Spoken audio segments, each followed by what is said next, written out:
ketok pintu. Oke, hari ini ketuk pintu menghadirkan seseorang yang buat kami adalah luar biasa. Ya. Selain menjadi pemimpin atau kepala dari garda pemberantasan narkotika di Indonesia, beliau ini juga khusus di Jawa Barat memimpin Badan Narkotika Nasional. Oke, kita akan berbicara langsung dengan Bapak Brigadir Jenderal Polisi Dr. Beni Gunawan. Wilujeng Santen, selamat sore Kang Beni. Wilujeng Santen, selamat sore. Jantan, karena kita semua sudah divaksin dan kita juga menjaga jarak, supaya lebih nyaman, ya. Tidak apa-apa kita buka masker. Kita buka ya. Oke, terima kasih. Ulang tahun hari kemarin. Kemarin, Ya. tanggal 12 Oktober. Selamat, semoga panjang umur, sukses selalu. Terima kasih. Dan selalu diberkahi oleh Allah. Amin. Saya panggil Kang Beni aja, Yeah. biar rileks. Kang Beni mengatakan bahwa kita tuh Jawa Barat tuh darurat narkoba, gitu ya. Sudah sejauh itu. Nah, lalu juga di dalam laporan dari Undok itu dikatakan bahwa ada kurang lebih 950 jenis baru, zat baru. Betul. Lalu di Indonesia itu ada 85 yang tercatat dan 78 yang masuk ke dalam list dari Kepmenkes, yang masuk ke dalam kategori narkoba itu. Nah, fenomena yang tadi itu menurut Kang Beni ini apa sebetulnya? Bisa dijawab dengan ada apa sebetulnya dengan di dunia naik, di kita turun, tapi tetap tinggi gitu loh. Baik.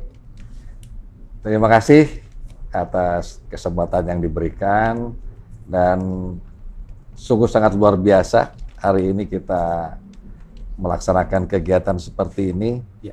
Memang kegiatan-kegiatan seperti ini menjadi suatu yang saat ini paling efektif ya dengan media sosial ini, karena ada beberapa program BNN, salah satunya adalah Smart Power Approach, yaitu untuk mengambil simpatik masyarakat dengan media sosial sebagai sarananya. Betul tadi yang disampaikan mengenai penelitian dari BNN maupun LIPI ya, yang saat ini sebetulnya angka prevalensi itu naik turun. Naik turun. Dan angka prevalensi ini setiap 2 tahun sekali. Karena supaya terlihat grafiknya gitu. Dan saat ini angka prevalensi di Indonesia adalah 1,80%. Nah, hampir mendekati 2%. Nah, hampir mendekati 2%, maka saat ini Indonesia menjadi darurat narkoba. Di mana yang terpapar penyalahguna narkoba di seluruh Indonesia, bila dikalikan 1,80% dikali jumlah penduduk kita, maka yang meninggal dunia sekitar 30 orang per hari. Ya, 1 tahun 3 sampai 4 juta karena masalah narkoba ini. Ini sangat mengkhawatirkan dan sangat memprihatinkan keadaan narkoba yang ada di Indonesia ini. Nah, kita berbicara dengan Provinsi Jawa Barat. Provinsi Jawa Barat merupakan provinsi yang jumlah penduduknya paling besar di Indonesia. Saat ini hampir mendekati 50 juta. Angka prevalensi menurut penelitian LIPI dan BNN, di Jawa Barat angka prevalensinya adalah 1,8% juga. Sama halnya tingkat di nasional. Dan 1,80% di Jawa Barat ini, Jawa Barat menduduki 10 besar angka prevalensi tertinggi di Indonesia. Nah, khususnya saat ini di Jawa Barat yang paling prihatinkan adalah jenis Subuxone atau jarum suntik terbesar di Indonesia. khususnya Bandung Raya. Kita tahu Bandung Raya adalah Kabupaten Bandung, kemudian Bandung Barat, Cimahi, dan Kota Bandung sendiri. Nah, ini yang bisa dikatakan fenomena ini harus kita lakukan upaya bagaimana kita menanggulangi, mencegah atau memberantas narkoba di wilayah Jawa Barat ini. Nah, berkait tadi yang disampaikan bahwa saat ini modus operandi yang ada di Indonesia itu sangat bervariasi, ya. Salah satu masalah sekarang ini memang ada 83 jenis narkoba yang ada di Indonesia yang beredar, sementara masih ada 11 Permenkes yang belum diatur, sehingga kita mengalami kesulitan kalau seandainya kita mengungkap kasus ternyata jenis baru atau bahasa kedokterannya adalah medisnya new psychoactive substance, NPS. Nah, bila mana kita mengungkap kasus yang belum ada NPS-nya, maka tidak bisa kita proses. Nah, untuk itu maka ini ada banyak peran yang harus kita lakukan, baik itu legislatif, ya, eksekutif, yang harus mau tidak mau segera melakukan legalitas tentang bahaya-bahaya narkoba maupun modus operandi jenis baru ini. Nah, berkait tadi di dunia saat ini hampir 1.000 lebih, tepatnya 1.047 jenis baru. Sedangkan angka prevalensi di dunia saat ini adalah 5,5%. Bila dibandingkan memang Indonesia belum ada apa-apanya, kita hanya 1,80%. Tapi kita harus ingat bahwa Indonesia ini sangat potensial dari segi jumlah penduduknya, kemudian luas wilayahnya, pelabuhan ilegalnya cukup banyak, sehingga memungkinkan barang itu dengan mudah masuk ke tempat kita. Dan yang harus kita waspadai bahwa jenis-jenis baru ini tidak hanya datang dari Tiongkok, tapi juga dari Pakistan, dari Eropa, ya, yang harus kita waspadai bersama. Inilah yang menyebabkan kenapa dalam situasi pandemi COVID-19 saat ini bukan menurun, justru malah meningkat.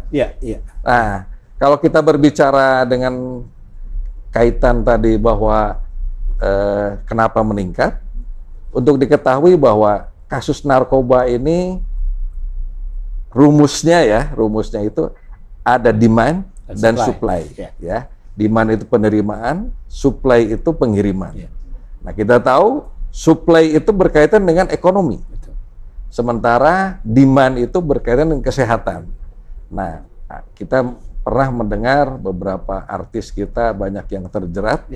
Nah, mungkin ini fenomena ini berkaitan dengan banyak artis yang tidak mempunyai job, sehingga mengalihkannya untuk negatif, sehingga bandar, sindikat, pengedar memanfaatkan situasi seperti ini.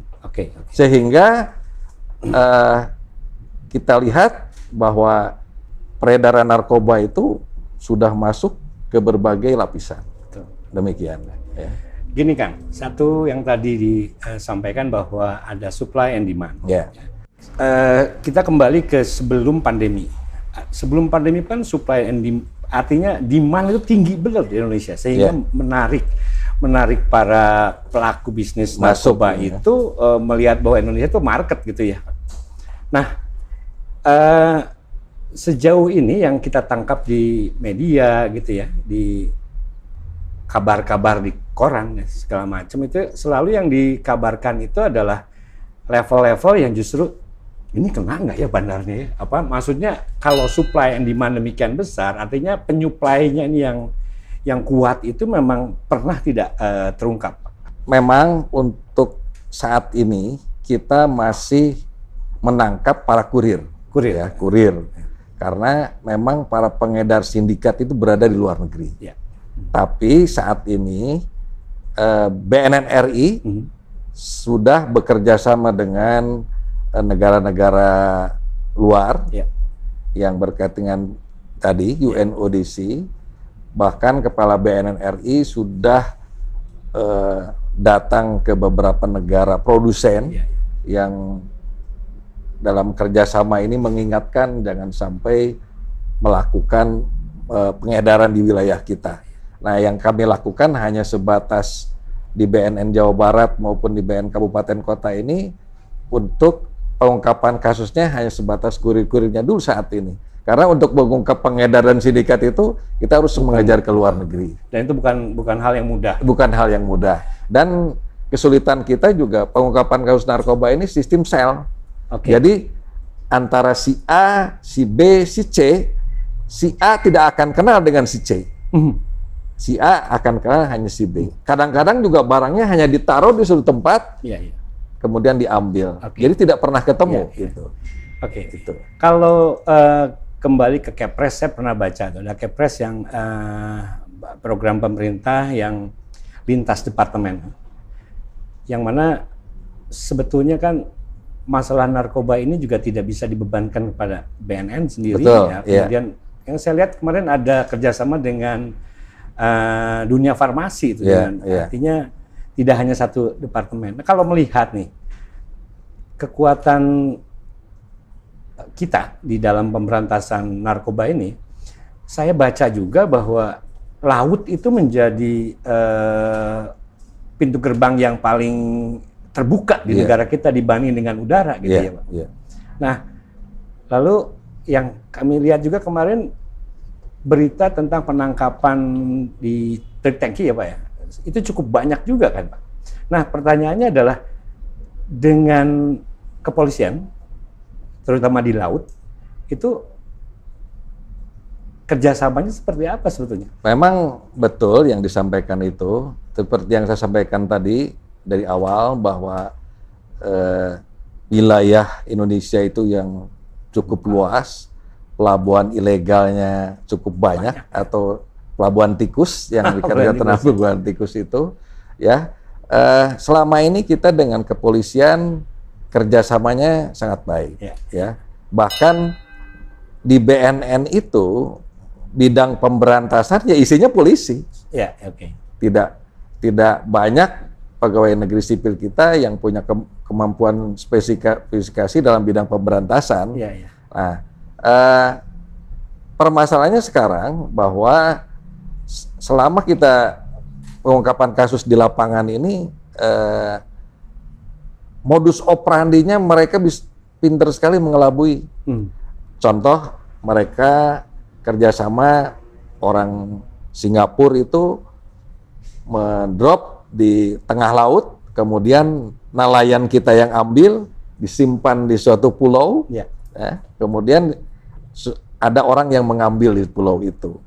Kemudian juga ada yang membeli speedboat, dimasukin ke dalam speedboatnya, dilas, dikirim ke wilayah Jawa, itu modus operandi berikutnya. Dan masih banyak lagi modus operandi yang lain. Sehingga mereka itu bagaimana mengakali supaya barang itu mudah bisa masuk menyebarkan di berbagai daerah. Nah, inilah yang kesulitan kita, namun saat ini kita sudah lakukan interdiksi terpadu karena kita tahu bahwa leading sektor masalah narkoba itu BNN. Nah, kita menggandeng beberapa institusi kelembagaan, baik itu TNI, Polri, kemudian imigrasi, bea cukai, pelabuhan, semua kita gandeng agar sama-sama memerangi narkoba. Karena tidak mungkin hanya tugas BNN atau kepolisian aja mengungkap kasus ini. Semua harus ikut serta. Bahkan masyarakat pun kita himbau. Nah, ada program BNN yang sekarang sedang giat-giatnya dilakukan karena masuknya itu narkoba melalui pedesaan. Kita tahu pelabuhan tikus kan masuknya melalui desa. Nah, kita lakukan program Desa Bersinar, Desa Bersih Narkoba, di Di mana program Desa Bersih Narkoba ini kita mengedukasi masyarakat pedesaan supaya mengerti akan bahaya narkoba. Dan ini sekarang kita menginginkan bila mana desa-desa itu sudah bersinar, maka tentu kecamatan-kecamatan akan bersinar, kabupaten-kabupaten bersinar, provinsi-provinsi bersinar, dan kita harapkan Indonesia menjadi bersinar. Nah, inilah yang kita lakukan dengan program adalah soft power approach. Ya, ini program yang sedang kita lakukan supaya masyarakat pedesaan tidak mudah dibodohin. Bila mana ada barang-barang yang ilegal, yang berbahaya, sehingga bisa melaporkan kepada kita. Nah ini sekarang agak teknis nih, yang mungkin juga yang nonton tidak terlalu paham betul antara misalnya ganja gitu dengan yang tadi yang dari zat kimia itu. Iya. Tembakau gorila. Tembakau gorila lagi tren sekarang. Nanti kita belum juga bicara mengenai bagaimana sekarang teknologi online itu juga menjadi media untuk beredarnya barang-barang terlarang tersebut.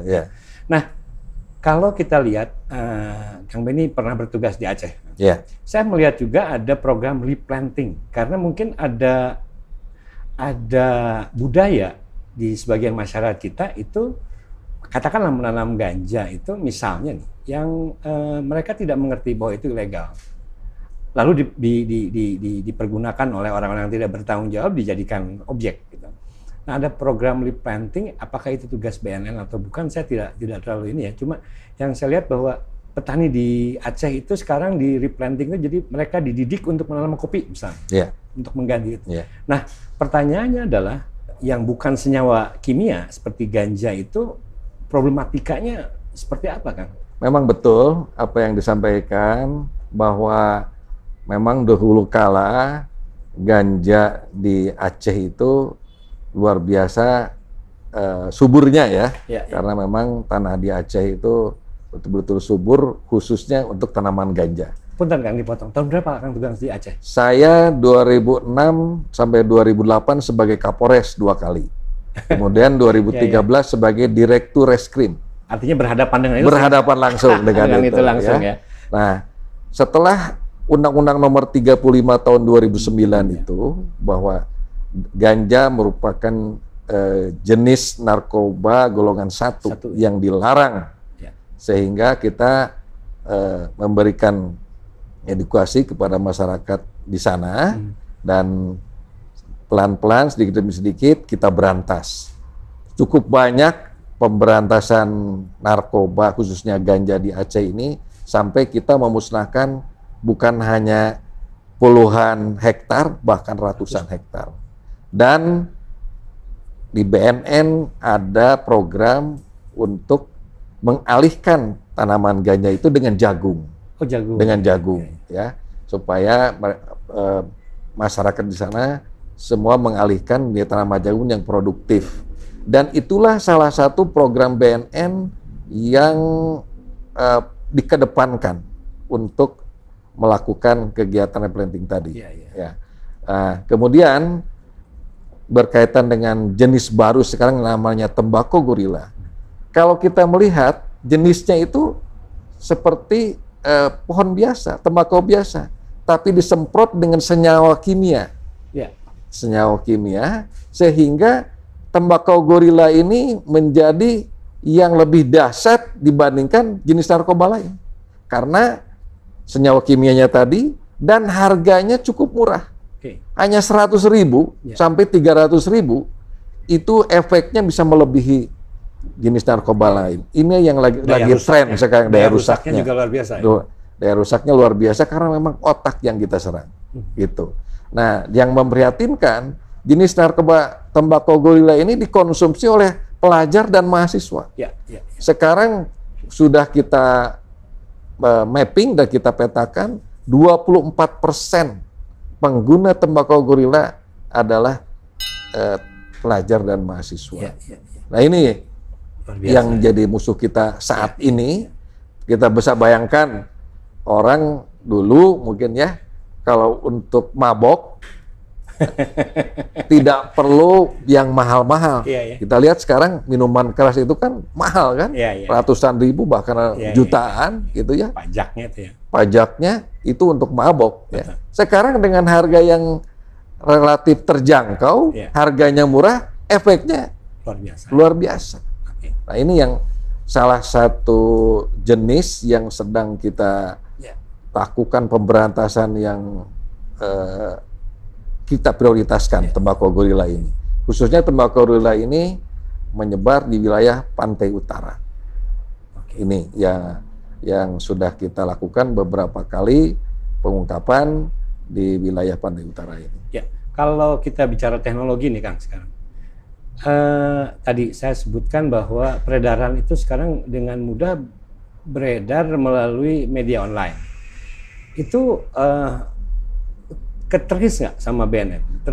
Apakah ada kerjasama dengan penyedia jasa platform, misalnya saya sebut misalnya, kita sudah melakukan MOU kerjasama baik interdiksi terpadu tadi, bahkan dengan karena saat pandemi COVID ini ternyata jalur darat ini yang sangat potensial penyebarannya, sehingga kita menggandeng jasa-jasa angkutan, jasa-jasa transportasi, khususnya di sini JNE, titipan kilat, kemudian media-media sosial, karena kita pernah mendapatkan bahwa ada satu kasus, brownies dicampur dengan ganja dan dijual melalui Shopee. Ini fakta sudah kita lakukan dan bahkan terungkap setelah 3 bulan. Nah, ini luar biasa. Makanya dengan adanya kasus seperti itu, maka kita melakukan kerjasama ini manakala ada hal-hal yang mencurigakan supaya melaporkan kepada kita. Kalau melihat data dari BNN dan LIPI juga dikatakan bahwa penyalahguna itu rentang usianya di usia produktif, 15 sampai 65 tahun. Nah, ini mengindikasikan bahwa memang targetnya adalah remaja muda sampai dewasa. Gitu ya. Nah, upaya apa yang dilakukan BNN untuk katakanlah memberikan edukasi pada wilayah usia ini gitu? Untuk diketahui dari hasil penelitian, survei penelitian kita oleh BNN dan LIPI ini, betul tadi usia produktif dari mulai 15 sampai 69 tahun itu 57%. Kemudian pelajar dan mahasiswa itu 24%. Sisanya yang lain. Nah, yang kita lakukan adalah kita melakukan penyuluhan-penyuluhan dengan program-program. Kalau di mahasiswa kita lakukan dengan kampus bersinar. Kemudian kita juga sering melakukan edukasi ke beberapa perusahaan. Kemarin saya dengan Pupuk Kujang. Dan di samping itu juga kita ke kementerian kelembagaan, yaitu kita dengan melakukan kegiatan sporadis mendadak dengan tes urin, supaya manakala ada pegawainya, ada karyawannya, pada saat di tes urin ini positif, maka akan langsung kita rehabilitasi. Nah, direhabilitasi itu untuk diketahui oleh seluruh pemirsa, seluruh masyarakat, bahwa BNN melakukan rehabilitasi itu dengan gratis. Manakala ada keluarga yang melaporkan diri secara sukarela. Itu istilahnya voluntary.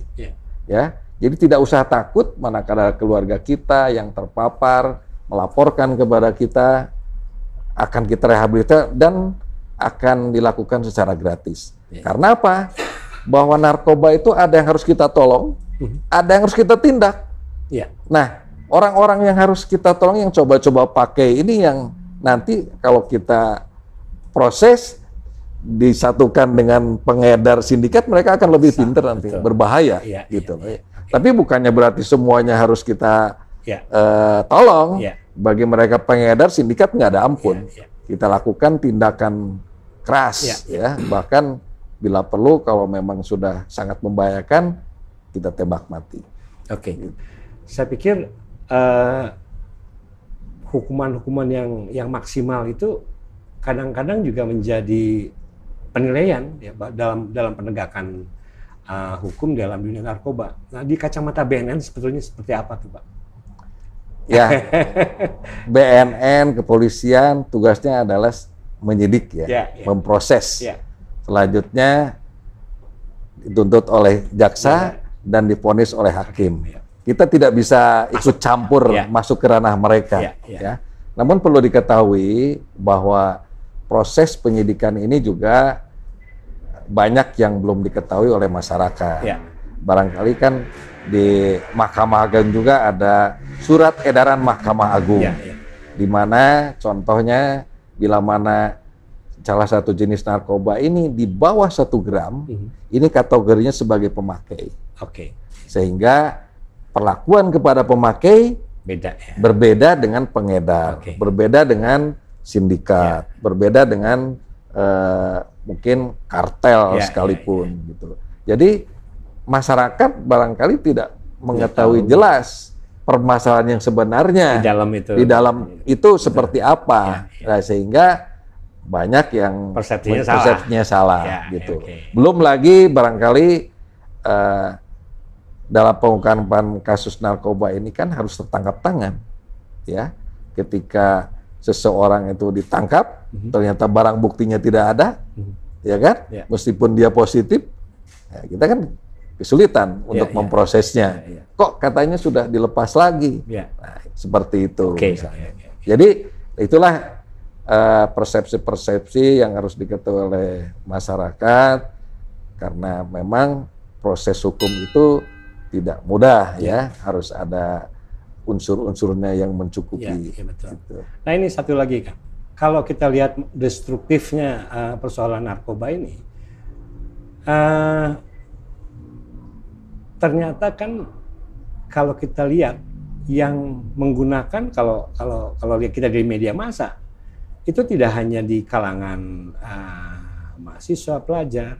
Saya dengar kemarin juga waktu DPR tertangkap, DPRD tertangkap, ya. Malah ada saya sebut oknum deh, oknum DPRD, oknum kepolisian. Nah, ini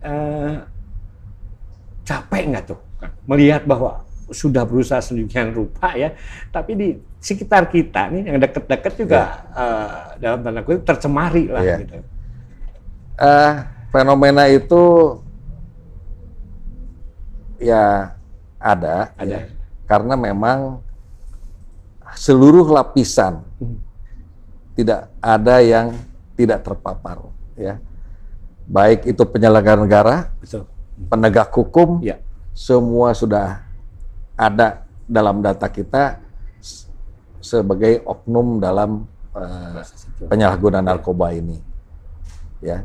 Nah, ini yang tidak bisa kita justifikasi itu di tempat tertentu, ya. Bahkan di BNN, di kepolisian, di TNI, di manapun ada.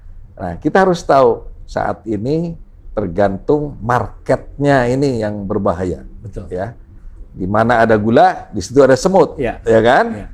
Nah, ini kalau mungkin marketnya saat ini perlu kita ketahui bahwa lembaga pemasyarakatan ini lebih dari 50% isinya narkoba. Ya, sehingga marketnya di lembaga pemasyarakatan sudah ada, kan gitu. Ya, nah kuncinya adalah jangan sekali kita mencoba.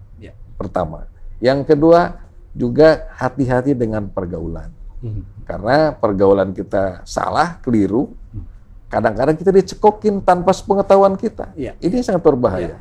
Dan sekali kita mencoba tidak ada ampun. Betul. Pasti ketagihan. Gitu. Demikian. Nah, kembali lagi ke urusan dunia. Artinya saya juga membaca bahwa di kelihatannya dihadiri juga oleh Indonesia. Itu ada pertemuan di Wina ya. Betul. Iya. Di sana justru ada poin yang disepakati untuk menurunkan kategori kalau tidak salah, bahwa cannabis for medicine. Jadi artinya ganja itu juga bisa dipergunakan dalam ukuran-ukuran tertentu untuk obat gitu kan. Nah, di forum itu disetujui. Tapi kalau kita lihat di Indonesia itu memang belum bisa itu diterima gitu. Nah, saya lihat di media sosial banyak rekan, teman, siapapun yang posting gitu ya. Mereka juga mengangkat itu sebagai sebuah quotes lah ya, bahwa ini dilegalkan di beberapa negara untuk obat. Lalu mereka mempertanyakan bagaimana dengan di kita, karena negara tetangga bla bla bla sudah mulai melegalkan itu. Mereka tidak mengerti legal ini untuk apa, gitu kan? Nah, apakah mungkin suatu saat itu benda tadi yang disebut ganja itu memang menjadi legal untuk pengobatan misalnya? Mungkin tidak itu. Betul yang disampaikan tadi bahwa dalam pertemuan di Wina ada fenomena seperti itu. Tapi Indonesia salah satu yang tidak menyepakati, ya. Mungkin suatu saat bila mana negara kita sudah maju, masyarakatnya sudah punya pengetahuan yang cukup, bisa seperti itu. Namun saat ini sangat berbahaya, karena kita tahu bahwa masyarakat kita belum mengerti akan bahaya ganja tersebut, ya. Bahkan ada beberapa negara, contohnya Thailand, yang sudah melegalkan ganja itu sekarang kecewa. Karena ternyata setelah dilegalkan dampaknya lebih berbahaya lagi. Nah, ini yang kita melihat orang yang melegalkan itu aja sudah menyesal, betul. Apalagi Indonesia yang belum siap seperti ini. Nah, untuk itu bila mana kan yang kita tidak perbolehkan penyalahgunanya, penyalahguna narkoba. Kalau mungkin itu memang ada penelitian untuk obat dan itu sangat efektif, dengan hasil penelitian itu, dengan resep dokter, saya rasa boleh-boleh aja. Kita tahu juga morfin ini ada untuk operasi, kalau nggak disuntik morfin kan sakit. Betul ya? Nah, jadi penggunaannya untuk hal yang benar. Benar-benar untuk penelitian kesehatan, untuk pengobatan, ya. Bahkan saat ini seperti di Bali kan banyak warga negara asing yang datang, ya. Nah, kalau mereka begitu kita tangkap mempunyai resep dokter dari luar negeri, dari dokter-dokternya, itu tidak bisa kita tindak. Karena kalau nanti kita tangkap dan kita ambil, mungkin dia tidak akan mati kalau dia tidak menggunakan obat yang dari resep itu. Gitu loh. Artinya ada alasan medis. Ada alasan medis, betul. Apa yang dilakukan, masalah pendanaannya selalu kurang kelihatannya. Betul. Ya, tidak hanya BNN, hampir problemnya di situ, gitu kan. Nah, gimana menyiasatinya, Pak? Kita memang kesulitan dalam pendanaan ini, tapi kita tidak menyerah, meskipun dengan kekurangan-kekurangan itu. Bahkan ada beberapa pemerintah daerah juga yang membantu kita, hibah, ya. Memang belum semua. Tapi ya yang jelas apa yang kita dapatkan ya kita lakukan semaksimal mungkin. Dengan dana yang ada, kita melakukan upaya-upaya dengan bekerja sama terpadu dengan instansi lain. Itu yang saya siasati. Sehingga untuk penyelidikan bisa kita tidak lakukan sendiri, tapi dibantu oleh instansi-instansi tersebut. Ya, saya sudah membuat satu MOU dengan beberapa instansi, sehingga manakala contoh seperti di bandara misalnya, Bea Cukai menangkap, akhirnya memberitahu kita, Pak, ini ada orang tertangkap, maka kita ambil gitu. Iya, iya. Coba kalau kita lakukan penyelidikan sendiri, mungkin kan Iya, harus iya. memerlukan anggaran yang besar. Betul, betul, Begitupun dengan imigrasi, dengan pelabuhan. Iya, iya. Bahkan kita diberikan tempat sekretariat di Iya. tempat mereka Iya. untuk memudahkan koordinasi ini. Iya. Ini ya kita siasati Iya. dan betul juga bahwa untuk pemberantasan narkoba ini tidak hanya tugas BNN, Iya. tidak hanya tugas kepolisian, peran serta masyarakat dan seluruh instansi pemerintahan, kemudian kelembagaan juga harus berperan aktif. Oke. Terutama paling tidak melakukan pencegahan-pencegahan. Ya. Bagaimanapun suplainya itu deras, kalau demand-nya itu tidak mau menerima, maka akan mental. Betul, betul. Demikian. Tips Bapak nih, kita yang punya anak-anak masih muda, ya anak-anak muda, anak-anak kita, lalu ya mungkin buat viewers yang melihat ini, tips apa sih sebetulnya supaya tidak terpapar oleh yang namanya narkoba nih? Pesan-pesan apa? Kan katanya mulai dengan keluarga, ya, sekolah, apalagi sekarang dalam masa pandemi ini kan semua bertemu di rumah. Ya. Tapi toh tidak turun juga, malah naik. Ya. Nah pesannya apa kira-kira? Pesan saya yang terpenting adalah ketahanan keluarga. Jadi mulai dari diri kita, Ya. kemudian keluarga kita, baru kepada orang lain. Nah, tadi sudah saya sampaikan juga, hati-hati dalam pergaulan. Pergaulan. Pergaulan kuncinya itu, ya. Karena dengan pergaulan yang salah, dengan teman-teman yang tidak sesuai atau tidak seideologi dengan kita, maka dengan mudah mereka memperalat kita, Ya. sehingga kadang-kadang anak-anak kita itu lebih cepat berpengaruh dengan teman daripada Betul, dengan betul. orang tua. Betul. Itu. Dan jangan coba-coba. Jadi Itu kuncinya. Jangan coba-coba. Sekali mencoba tidak ada ampun. Ya. Karena otak kita yang akan terserang, sehingga manakala otak kita ini udah terserang, maka nanti akan berpengaruh terhadap pikiran kita, sehingga kita akan mudah terpengaruh oleh hal-hal yang tidak kita inginkan. Dan perlu diketahui juga bahwa narkoba ini akar semua masalah.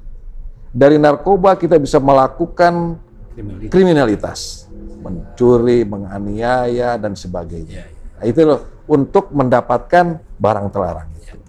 Itu yang tips yang harus dilakukan, dan saya minta kepada orang tua supaya memberikan password keteladanan. Password Keteladanan, memberikan contoh yang baik. Ya. Contoh misalnya, nah jangan merokok. Nah kalau bapaknya sering merokok, gimana anaknya bisa menurut? Ya, Ya kan? Itu salah satu contoh yang tip yang harus dilakukan kita sebagai orang tua. ya. Oke. Jadi rehabilitasi itu bukan berarti setelah direhabilitasi dia akan sembuh total. Tidak, paling tidak mengurangi. Ya. Bahkan setelah direhabilitasi, kumpul dengan komunitasnya lagi, Kena. tambah jadi lagi. Oke. Jadi setelah rehabilitasi itu harus diawasi. Ada maintenance lagi. Ada setelah- maintenance lagi. Bahkan dari BNN sekarang ini ada pengawasan paling sedikit 3 bulan terhadap orang-orang yang direhabilitasi. Oke. Demikian. Rehabilitasi gratis Pak ya tadi ya? Gratis. Tapi memang Dengan syarat ya? jumlahnya tidak sesuai dengan anggarannya ya, Ya, ya. tidak sesuai dengan yang diharapkan. Paling tidak ada. Oke. Oke Pak Beni, hatur nuhun terus Sami-sami. sudah Ya. sudah bisa memberikan apa namanya pencerahan ini buat Ya. kami orang tua, mungkin juga adik-adik kita yang sedang menonton ya.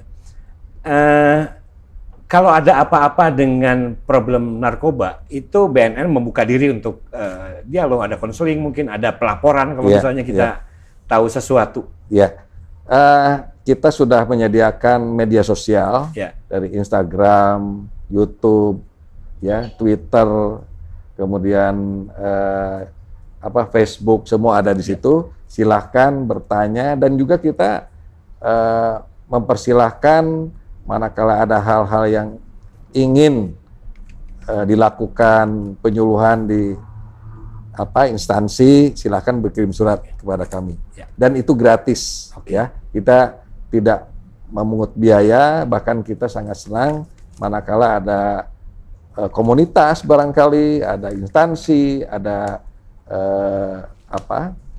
masyarakat yang membutuhkan penjelasan tentang narkoba, maka dengan senang hati dan sangat terbuka, saya akan segera menindaklanjuti. Oke. Nah, itu dialog yang sangat inspiratif ya, memberikan wawasan luas pada kita tentang bagaimana itu narkoba, sehingga mungkin harapannya sama dari kami dan pihak BNN, yaitu tetap semangat Pak untuk memberantas narkoba, Indonesia bersih dari narkoba. Iya. Salam ketok pintu. War on drug, perang terhadap narkoba. Ketok pintu.